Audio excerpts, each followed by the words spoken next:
மாமா மாப்பிள்ள ஏன் நம்ம சோகமா இருக்க? தனிமையா வந்து நிக்கிற, யாருமே இல்ல காட்டுல. என்ன விஷயம்? சும்மா அப்படியே வந்தேன் மாப்பிள்ள. நீ என்ன சும்மா மாப்பிள்ள வந்து இங்கிட்டு சும்மா என்னமோ கீழே காலில் பார்த்து தட்டுப்படுது. என்ன பாட்டில்? என்ன மாமா 18? ஓ, அதான் சங்கதியா, நீ தனியா நிக்கிறியா? இல்லப்பா, கருப்பியாமைய உட்காந்து அடிச்சுக்கிட்டு இருந்தியா? ஆ, என்னை பார்க்கவும் போட்டு ஓடிட்டேன். தாயோலி குடிச்சானா இல்லையான்னு தெரியல. இல்லையே மாமா, நீ தனியா இருக்கிறத பார்த்தா அனாதை காட்டுக்குள்ள இருக்கிற. அப்படிலாம் இல்ல மாப்பிள்ள.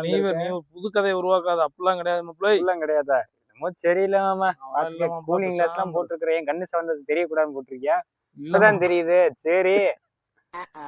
அதெல்லாம் இல்ல மாப்பிள்ள. நீ ஒரு கதையை உருவாக்காத. ஆஹா. மாமனுக்கு ஊருக்குள்ள நல்ல பேர் இருக்கு, கெடுத்து விட்டு போயிடாது. எடுத்து அப்புறம் இருக்கியா மாமா? இது என்ன மாமா? இது என்ன மாப்பிள்ள காரியம்? கருப்பியாமையம் போட்டு போயிட்டான்டா. அப்படியா? ம். சரி மாமா, பாத்துக்கலாம். மாமன் நம்பரையா இல்லையா? நம்புனா அவனா நம்புனா தானே சோறு விடுவேன். அதானே மாப்பிள்ளைங்கிறது. போய் டீ வாங்கி கொடுக்கணுமா இல்லையா? எந்திரி வா, பாக்கறிக்கு போலாம். சரி வாங்க போலாம்.